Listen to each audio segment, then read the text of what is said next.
Welcome to the Birth Launch Podcast, an empowering space for expecting and new parents to hear candid conversations with experts and learn how to craft your ideal birth. We will tackle the scary and weird questions that come up along the way and provide answers that are driven by science and evidence-based recommendations. I'm going to show you how to redefine parenthood and choose what's best aligned for you and your goals. With 10 years of experience in family education and a master's degree in human development and family studies, I'm ready to help you navigate pregnancy and explore your birth options to free yourself of fear surrounding childbirth. My goal is to help you have an informed and confident labor experience, plus an empowered and joyous postpartum. Jessie, welcome to the show. Hi, HeHe. Thank you so much for having me. I am so excited about this conversation. I always say in the beginning what I think about a topic, and usually it's I think this is a topic that not a lot of people know about, which is why I have obviously people on the show, but this is truly a topic that nobody knows about. And I think that's why I am so excited. So I first learned about cervical mucus and tracking your fertility and being more aware of your body rhythms. Gosh, I guess it's been 6 years. And when I learned that, it changed everything for me. And now, because I do that, I know, oh my gosh, I know so much. I know when I'm going to be the most successful and driven and fruitful during the month. I know when I'm going to need to take a break and make sure my schedule is lighter. I know when I should book big meetings and when I shouldn't. I know when I am safe to have sex, unprotected sex, and when I'm not. I know when I'm going to require more rest, oh my gosh, I stack my calendar around it. So learning to track your fertility is so much more than just I do or I don't want to have a baby. And when I first learned about it, I think one of the most mind-blowing parts was cervical mucus for me. I had never considered it. It was never, ever shared with me or pitched to me or taught to me in a positive way, in a way that was even this serves a purpose, right? And so today, I think that our audience is going to have an entire new world of how they can relate to and understand and respond to their body just opened up for them. I'm very, very excited. So before we dive too far into the fertility stuff and how to track your cycle, all that stuff, can we start at the very basics of maybe just cervical mucus 101? Yes, absolutely. And even before we begin, I have to say that I resonate so much with, never being told anything about cervical mucus growing up. I was 26, I think, before I first discovered what cervical mucus was. And isn't that that's a travesty, in my opinion. Yeah. And I know there are so many people out there who are still in that position of just operating in the dark with their bodies and not being in tune and connected to what's going on. So yeah, I just have to say, if you are in the dark, it's through no fault of your own, because we're not getting this education. We're really not. So let's chat cervical mucus. Before we talk about cervical mucus, we have to talk briefly about the menstrual cycle. Essentially, when we think of the menstrual cycle, a lot of us think of our period because that's the most obvious thing. We see it usually roughly every month or so in our underwear. We're bleeding, it's obvious, but that's really not the main event of the menstrual cycle. So as you know, HeHe, the main event is ovulation. And ovulation is much more of a silent event. It's not something that's so obvious from the outside as menstruation. But basically, when we are building up to ovulate, our bodies produce a hormone called estrogen. And after we've ovulated, our bodies produce a hormone called progesterone. They also produce estrogen as well. But those are the two main hormones of our menstrual cycle. And basically, we can split the menstrual cycle into two phases. We have the follicular phase, which starts from the first day of our period up until ovulation. And during that phase, estrogen is our dominant hormone. And then we ovulate. And after ovulation, up until the day before our next period, progesterone is our dominant hormone. And that's called the luteal phase. And that phase is always, it's a fixed length. It's roughly 2 weeks. So you could have a big delay leading up to ovulation, but once you've ovulated, you'll always bleed within 2 weeks, unless, of course, you've conceived and you're pregnant. Anyway, so we've set the scene. We just have to set the scene. So basically, we've got obviously a uterus if we are menstruating, and the lower third of our uterus is an organ called the cervix. And the cervix is basically a muscular canal. It connects our uterus with the top part of our vaginal canal. And the cervix responds to our sex hormones, estrogen and progesterone. So basically, as we get closer to ovulating, we produce more and more estrogen. This estrogen is triggering our cervix to produce what's called cervical mucus, which is essentially a hydrogel. It's a gel with a very high water content and lots of mucus filaments and molecules. And as we get closer to ovulation, we see our cervical mucus become more and more watery and slippery and clear and stretchy. And then after we've ovulated, that cervical mucus dries up. Now, in terms of, I guess, like a textbook cycle, what you might see is you might finish your period, you might finish bleeding, you might have a few dry days, and then as estrogen slowly starts to rise, we see sticky, tacky, kind of gummy cervical mucus that slowly transitions into creamy or lotiony sort of cervical mucus, and then continues to transition into what a lot of people refer to as egg white cervical mucus, because it looks a little bit like raw egg whites. And we see that transition as the water content increases and as estrogen increases. And then after ovulation, it dries up thanks to our beautiful hormone progesterone. And it's usually relatively dry for the 2 weeks until our next period. So that's the very basic overview of what we might expect cervical mucus to look like in our menstrual cycle. But there's so much more we can talk about. I just want to say, so I knew everything that you had said, but the way that you say it just draws me in. It's so eloquent, and you make cervical mucus this like almost sexy thing where I'm like, oh, tell me more about how magical my body is. It just, oh my gosh, hearing you say it is just like, I love it. I was like, yes, tell me more.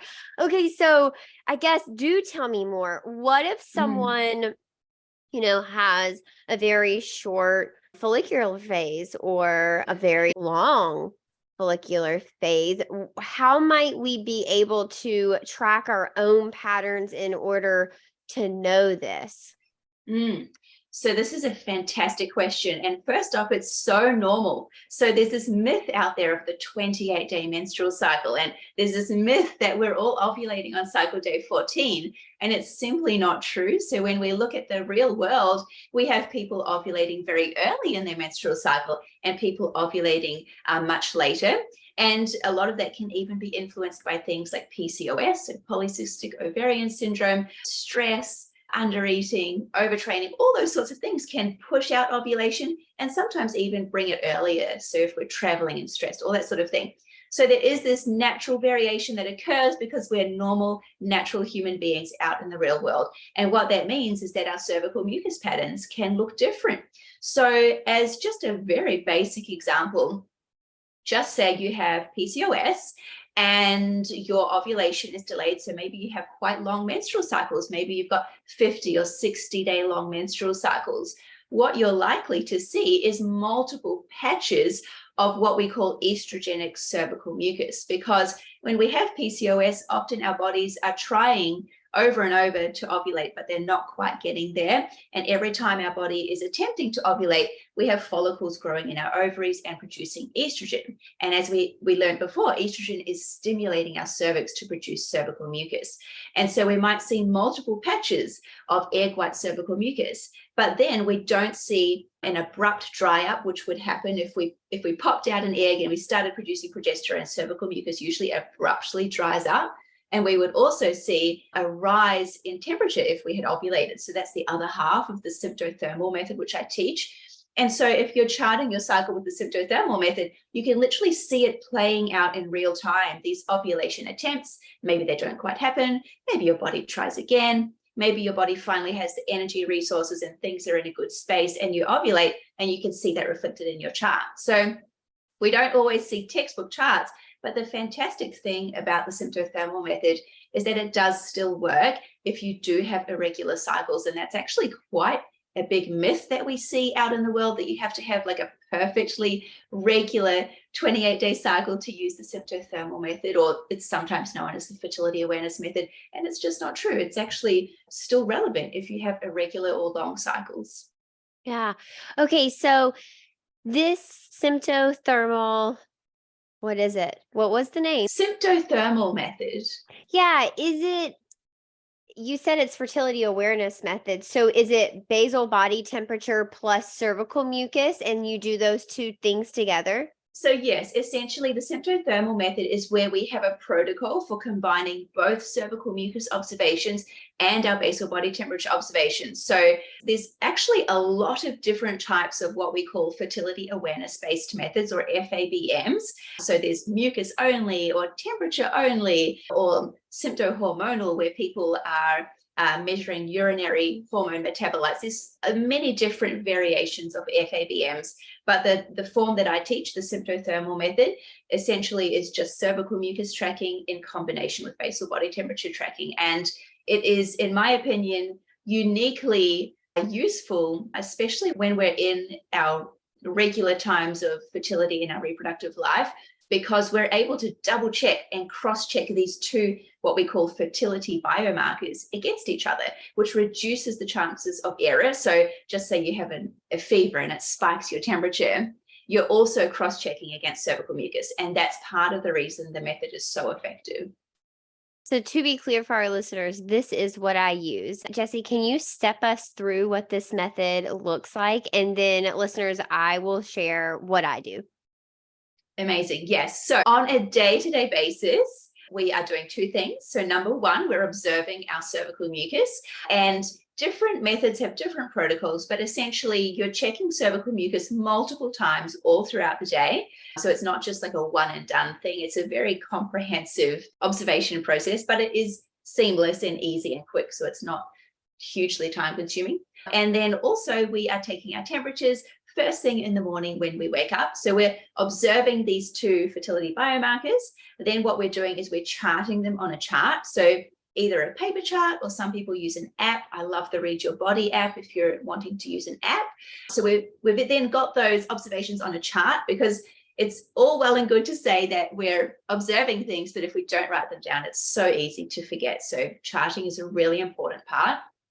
And then what we do is that we have specific rules of the symptothermal method that we use to interpret different events on our chart. So what we're looking for is the opening of the fertile window and the closing of the fertile window. And so we have some really specific rules that we apply to our charts so that we know when we've entered the fertile time of our menstrual cycle and when we've exited the fertile time of our menstrual cycle. And what that means is that it's useful for a wide variety of people. So if you need to prevent pregnancy, then we're doing that. And if you want to achieve a pregnancy, then you've got this absolute roadmap in front of you of the most fertile days of your cycle. So that's a brief overview.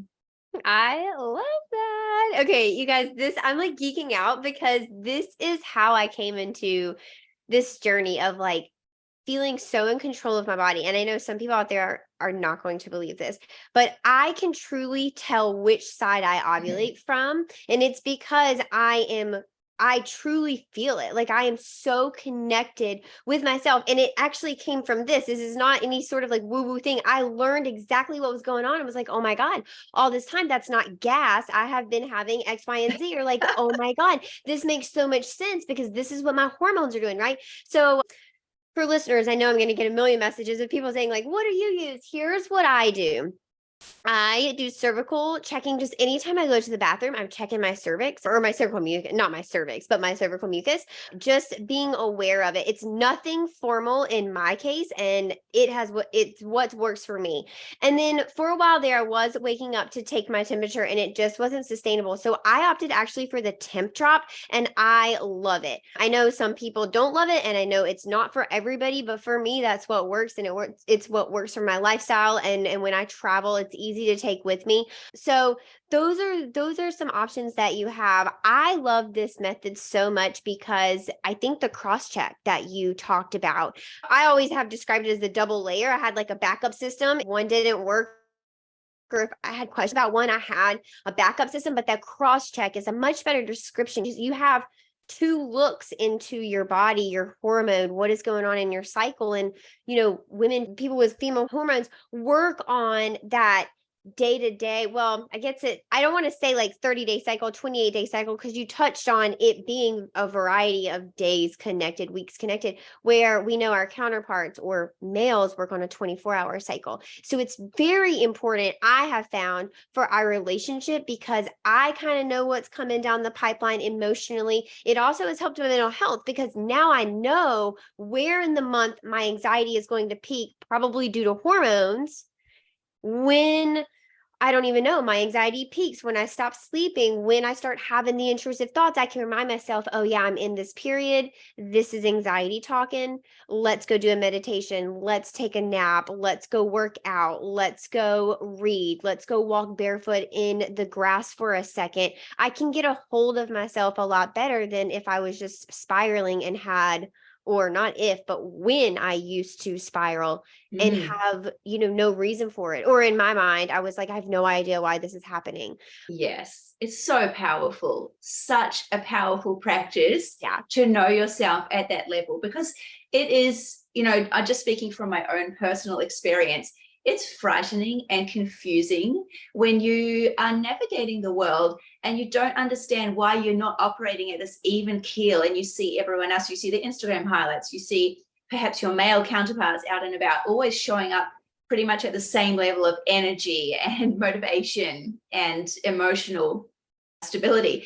And honestly, as someone who menstruates, it's just simply not the case for me personally. I, like you say, cycle through these different phases of energy and motivation and my emotional and mental well-being, and knowing that I can attribute a large portion of that to my inner workings, my own hormones, is so empowering. Because like you say, I can see, all right, I know that in my luteal phase lately, perhaps, and I have been having a little bit of a tough time in my luteal phase lately. And so what I've done is said, okay, I'm in my follicular phase now. I've got energy, motivation. I'm feeling great. I'm actually going to do some batch cooking and put it in my freezer for when I get to my luteal phase and I don't have quite the same energy. And I'm not going to beat myself up when I get to the luteal phase and I feel like that, because I know that for me, it's just part of my normal routine, my normal cycle. And just how empowering that is. And I wish people had access to that knowledge earlier, especially in our teen years.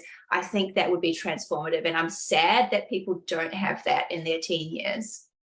Think about how different the world would be if it was set up to support kind of natural ebbs and flows of the human experience. Things would look really different, right? Like sports in high school in general, and work and time off and all sorts of things, paid leave, just everything, I think would look very different if we considered the actual human experience over profit. Yes. Yeah. Okay, I do have a question about using our cervical mucus as a way to identify when we are most fertile, especially if it changes for everybody and it may not be exactly on that 14-day mark. I know on your Instagram, which I think is fantastic. What is your Instagram, by the way? It's fertility charting. Nice. Fertility charting. Okay. Everyone go follow Jessie over there. But on your Instagram, you had a post that had talked about using LH strips is not enough. That in conjunction with that, we should be tracking your cervical mucus for exactly what we've already talked about. That cross check. You want to have that double layer of protection of knowing what your body's doing. Talk to us about what is our cervical mucus going to look like when we are peak fertility, and how should we time that in addition to our LH strip testing? Yes, absolutely. This is such a good question. Where to begin? So we can come at this question from multiple different angles. So if you are trying to conceive, the answer is a little different. And if you are trying to prevent pregnancy, the answer is a little bit different. But what I will say is that luteinizing hormone test strips, or OPKs, ovulation predictor kits, they're so popular. They're in most supermarkets, most pharmacies, and they're testing for that hormone, luteinizing hormone. And luteinizing hormone basically spikes its surges approximately 24 to 36 hours prior to us releasing an egg at ovulation. Now, the fantastic thing about LH kits is that they are helpful for people. They do help people. They give crucial information that is really helpful, especially if you're trying for a baby.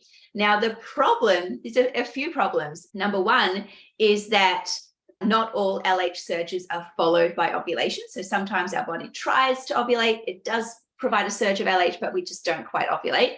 Another problem is that sometimes for people with PCOS, they may have elevated levels of LH, and so they might be getting false positive LH tests, and that can be quite confusing, especially when trying to conceive. But the biggest thing that I think is important to recognize is that we all have a different pattern, not only overall, but each menstrual cycle can be different. So we might have a really brief, sharp spike of LH, or we might have a slower surge, a big plateau surge of LH over a few days. Some of us might even have 2 peaks of LH surge, and ovulation can occur at different times in comparison to that. So if you are someone who ovulates at the very beginning of your LH surge, by the time you get that positive OPK result, you've actually missed a number of crucial high fertility days if you're trying to conceive. And it's such crucial information. I wish people knew. Yeah. And that's where tracking cervical mucus comes in, because essentially we've got the highest probability of conception on the day of ovulation and the 2 days prior. And then also in the days prior to that. So it's basically like the 5 days leading up to ovulation. And that also coincides with when we see cervical mucus, because that's when our estrogen levels are high in the lead up to ovulation. And so we want to be tracking cervical mucus because that's giving us advance warning that we are getting closer to ovulation. And that counts whether you are trying to prevent pregnancy or trying to achieve pregnancy. Because if you're wanting natural birth control and you're relying on LH test strips, by the time you see a positive LH test strip, you've already been fertile for days, many days for some people. And that's because the lifespan of sperm. So once we have sperm inside our reproductive tract, they can survive for up to 5 to 7 days in ideal conditions. So if they meet some good quality cervical mucus, you've got those swimmers just, chilling out, hanging out, hibernating in the uterus and the cervix. So that's definitely something to be aware of, that with the symptothermal method, LH testing isn't even a part of it. It's an optional extra, and we're using our cervical mucus tracking. And when we look at it from a TTC perspective, or a trying to conceive perspective, cervical mucus it's a fascinating substance because it actually enhances the survival of sperm.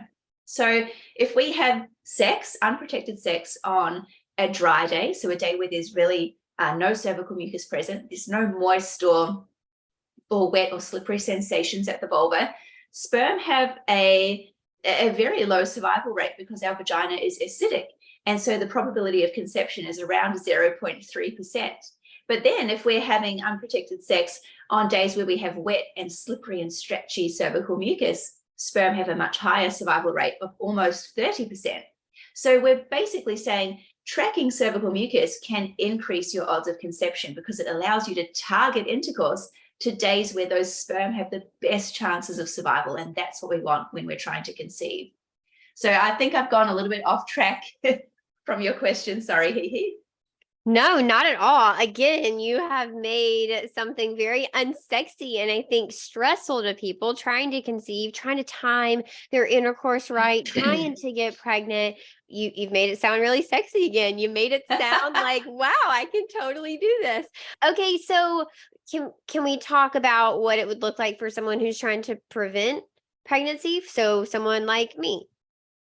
Yes, absolutely. So there are different approaches to this depending what type of symptothermal method you use. But the symptothermal method that I teach, we incorporate cross checks. So as opposed to when we are closing the fertile window, when we cross check mucus with BBT, When we are opening the fertile window, we cross-check mucus with calculation rules in the method that I teach. So essentially, there are multiple ways that we look at opening the fertile window. So one of the main ones is cervical mucus, because as soon as we see any cervical mucus, even if it's just the sensation of moistness at the vulva, or even just sticky or tacky cervical mucus, that can still enhance the survival rate of sperm, which we don't want if we are trying to prevent pregnancy. So what we look for is something called the point of change. So that's when our period ends and we might have a few dry days, and we're keeping an eye out for the point of change when we start to notice a change in sensation or the appearance and the quantity of our cervical mucus. And that indicates to us that our ovaries have woken up, they've switched on, there are some follicles growing and they're producing estrogen, and that's impacting our cervix. And we know that that opens the fertile window. Now, with the symptothermal method I teach, we actually cross-check that, because we don't really want to be relying on just a single biomarker if possible. And so we cross-check against what's called calculation rules. So we look at all of your previous charted cycles, and you have to have a number of cycles charted to do this, but we look at those cycles, we look at the earliest day you've ever had a temperature shift, and then we minus 8 off of that to find what's known as the last infertile day, which usually gives us a cutoff in our menstrual cycle. And usually that occurs maybe a day or two before you actually see cervical mucus. So it makes the symptothermal method incredibly safe and effective. So when we look at clinical trials, specifically, there's a method called SensiPlan that has been studied, that came out in 2007, I think, in Germany. And they studied 900 women over 17,638 menstrual cycles. And they proved that the symptothermal method was up to 99.6% effective. And that really comes down to that double checking and those safety nets that are built into the method. Nice. I truly cannot sing enough praises about this method, because it has truly given me the confidence in my body. Like, I have no questions or fears about my fertility, where I am now in this journey, which is not wanting a baby in this period of life. Eventually that will change and I will flip, and I will then be tracking to get pregnant, but that's not where I'm at right now. And I still have zero fears about my fertility or my menstrual health or what is happening in my body. Like,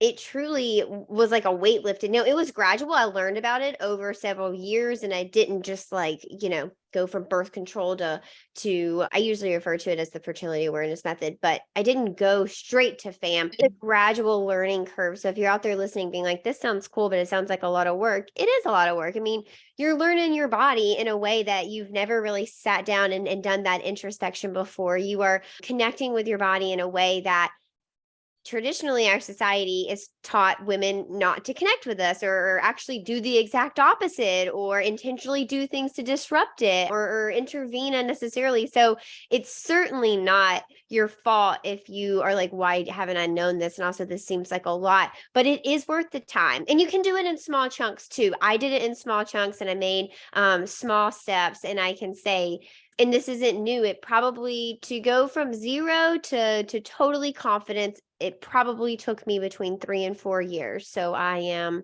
several years into it now. And like I say, it's not even a second thought to me. It's just something that I do in my routine every single day. Put on my temp job, check my cervical mucus. It's like part of my lifestyle. It's not any extra mental load for me at this point, which I know can be really, really nice. Okay, so Jessie, tell us about intercourse in order to get pregnant.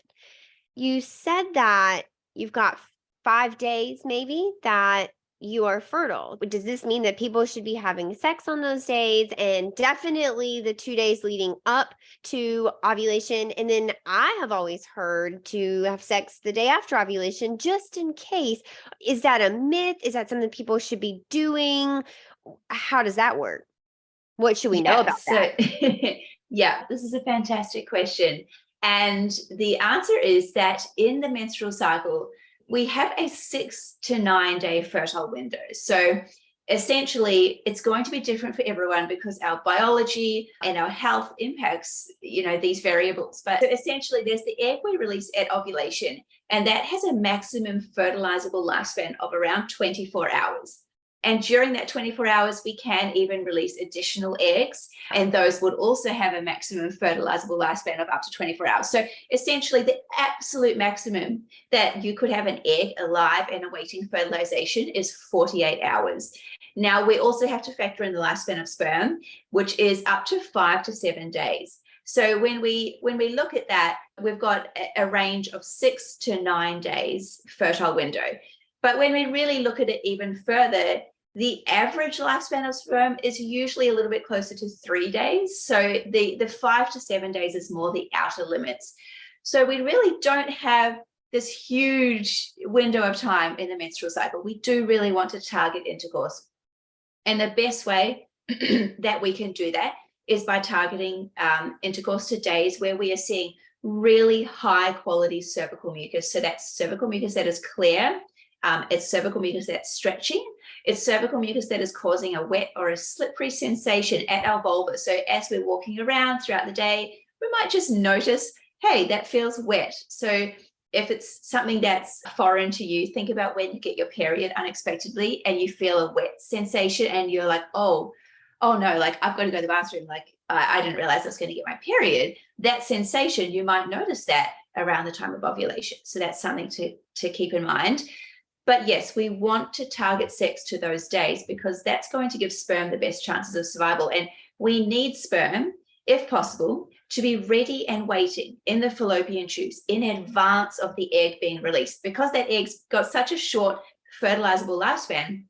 To give us the best chance of having that egg fertilized, we want the sperm to be ready and waiting. And what that means is that we want to be having sex in advance of ovulation. And doing this is going to increase chances of conception. And the way that we do this is by tracking cervical mucus, which peaks just prior to ovulation usually. Now, we also want to continue having sex for the day or two after our peak day, or even up to the second day of the temperature shift, whichever is going to occur last. And the reason that we want to do that is because everyone's different. Our biology is different. Our charts are different. And ovulation has been shown to occur up to, say, the second day of a raised temperature shift, that sort of thing. So there's this wide range.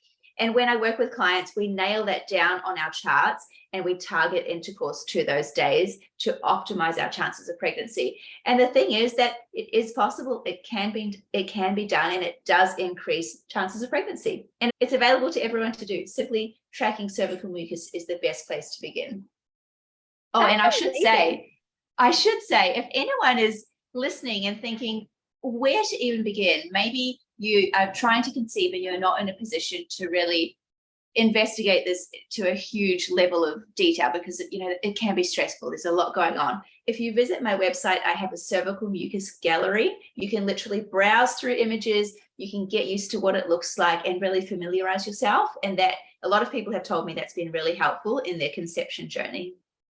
I remember when you first started to spearhead that project, because there were no examples, there were no graphics, there were no pictures of what cervical mucus looked like out there in order to educate people. And I just remember on your Instagram, you would be like, if you've got this type of cervical mucus, like, and you're willing to share your picture, I love it. And I was like, man, I couldn't love this more if I tried. This is just so amazing. Like, I'm so glad I live in a world where we can ask on social media for people to share their cervical mucus so that we can teach people about their bodies. Like, it just jazzed me up. I was like, this is amazing. Yeah. And it's breaking down those taboos, right? Because we should be able to send photos of our cervical mucus and share those images and learn from it.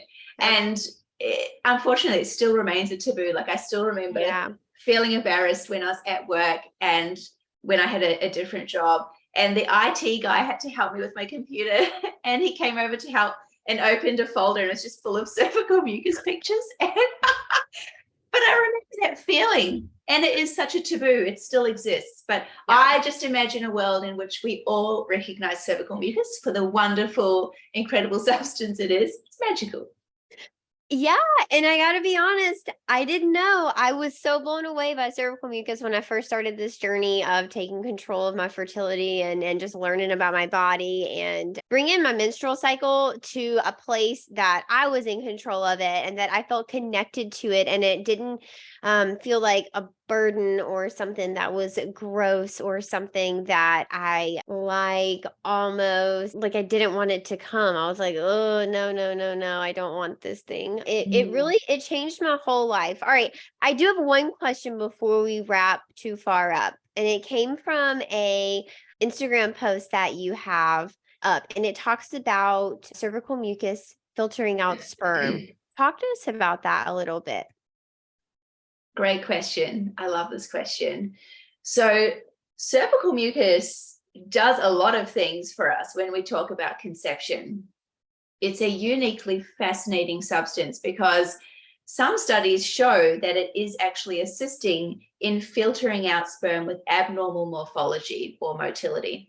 And so, essentially, as we get closer to ovulation, our estrogen levels are rising. We have this really beautiful peak of estrogen, which just drops off, and then we kind of pop out an egg. So basically, as estrogen levels are rising, the water content of our cervical mucus is also rising. Now, as that water content rises, what it means is that the gaps between each mucus molecule grow larger. And the mucus molecules they're essentially mucus filaments, so little strands of mucus, if that makes sense. Now, as the water content grows larger, what happens is that these strands are becoming oriented in a parallel fashion vertically with the action of gravity. So as the water content is higher, that cervical mucus is flowing down the vaginal canal out of the cervix, and that's orienting that cervical mucus in a more vertical fashion. It's creating what are known as swimming lanes. So obviously they don't actually have a lifeguard in there and swimming lanes, but it's essentially that structure of the mucus becomes more like swimming lanes for sperm. It's still not easy for sperm to swim through cervical mucus, but it becomes easier. And basically what happens is that there are different types of cervical mucus that we produce. So when we see, just say, a big clump of what we call egg white cervical mucus, within that mucus, there are actually different subtypes of cervical mucus. And these swimming lanes are made up of more dense mucus on the sides. Now, if you have sperm that are swimming sideways and they've got a little bit of abnormal morphology, and they're perhaps not robust and swimming strongly upwards, if they're swimming sideways, they actually become trapped in this more dense mucus, which is the sides of the swimming lanes, if we put it that way. And so what they've found is that cervical mucus may actually be playing an active role in sperm selection. So selecting for the strongest sperm to continue on the journey towards the egg, which I think is just absolutely mind-blowing. Yeah, that is fascinating. I tell you what, the human body will never cease to amaze me. It is just the most intricate thing I think on the planet. Like it is just I don't know that we'll ever know everything about the human body. And for me, that is just feels a little unhinged. Like we'll never know It's ever. wild. It is Yeah. wild. To just think that, it was designed this way. So a lot of times if Mm, we'll just step back and let it do what it needs to do, it will do it if we don't interfere, right? mm, Of mm. course, you know, I want to leave space too for people who need the intervention, or that is your Yes. preference for sure. But if you're out there wondering if your body will do this or can do this, the answer is yeah. Most people's body will be able to do this if we just step back, give it the space, and then take the time to actually learn it. Yeah, And look, I absolutely. And recognize. and and on that topic as well, if you're worried that your cervical mucus is not optimal, there is Yeah. so much that you can do to improve the quality and the quantity of your cervical mucus. So even visiting a naturopath or a traditional Chinese medicine doctor and getting supplements and acupuncture and assistance to improve cervical mucus, that can help. So I totally agree with what you're saying. And also there is that space for people who perhaps are not having that success with their natural fertility journey. And Yeah. that's completely a part of the whole spectrum as well.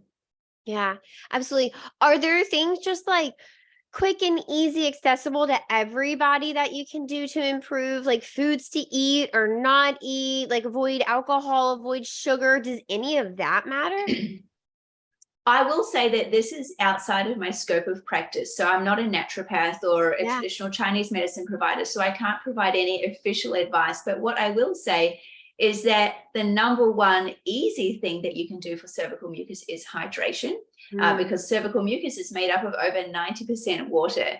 And when we talk about hydration, we don't always want to be just chugging water, because that can be a little bit dehydrating. It can really be flushing minerals from the body. So you want to be incorporating a lot of really nourishing, mineral-rich liquids. So things like herbal teas and coconut water, all that sort of Bone thing. broth? That's really, yes, absolutely. Bone broth is Yeah. a fantastic one. And that's just one tiny, tiny part of the equation. There's so much that goes into it.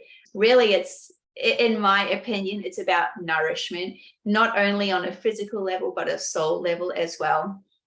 And when we talk about nourishment, the body to reproduce, that doesn't really want to come from survival mode. You want to be well nourished, because ovulation and pregnancy is such an energy intensive process that we really want to be going into that with such well nourished nutrient stores. And so when we look at our eating habits, if we are stressed and we're not eating breakfast and we're just gulping down a bite of lunch while we're chasing out the door to the next meeting, if we're not giving our body those nourishment needs, then that can have flow-on impacts to our menstrual cycle, and we start to see dysfunction in the menstrual cycle.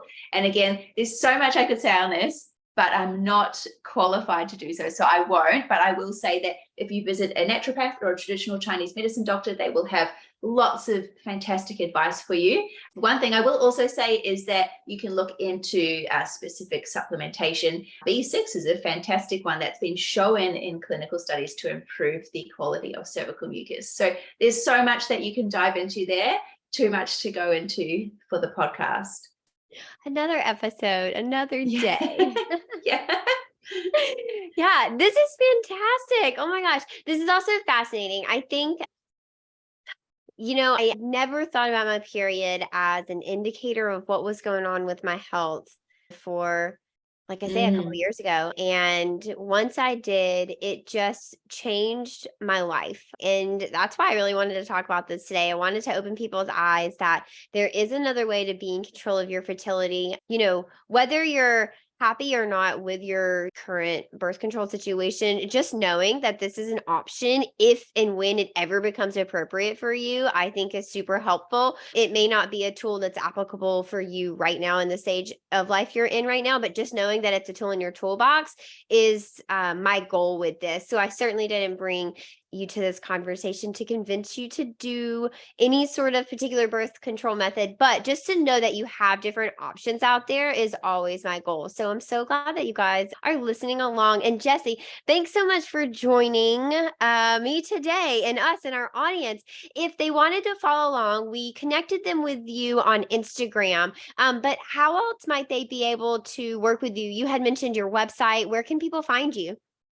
Yeah, so people can find me on my website. So it's fertilitycharting.com.au, and it is really packed full with a lot of free resources. So there is a symptothermal mini course, which is completely free, that you can take to start diving into the topic. As we mentioned, there's a cervical mucus gallery. There are pages about recommended basal body temperature thermometers. There's an instructor directory, so you can browse through and find instructors to work with if you're interested in learning the method. There are guides to self-teaching, so if it's financially out of range for you at the moment to invest in an instructor, you can also read about how to most safely self-teach, because obviously it is quite a steep learning curve, and we want to make sure that if you dive in, you do that in as safe a way as possible. So yeah, their website is absolutely packed, and yeah, I hope if you're curious, it's helpful for you. Yeah. All right, guys. So heed the warning that Jessie just said. Don't dive off into this all by yourself and just, go rogue, especially if you're intending to use this as a pregnancy prevention. Make sure you know what you're doing so that you don't have any accidents. And then you have just complicated life in a way that you were trying to prevent, right? And if you're trying to conceive, this is a wonderful, wonderful way to get connected with your body, understand what's going on. And especially if you've been on that journey for a bit and you're starting to wonder if you should seek help from a specialist, this is awesome data that you can bring to your specialist to show them kind of what your body has been doing and what kind of patterns you're presenting with. It might help them be able to support you in a little bit of a better and clearer way. Oh my gosh. Absolutely.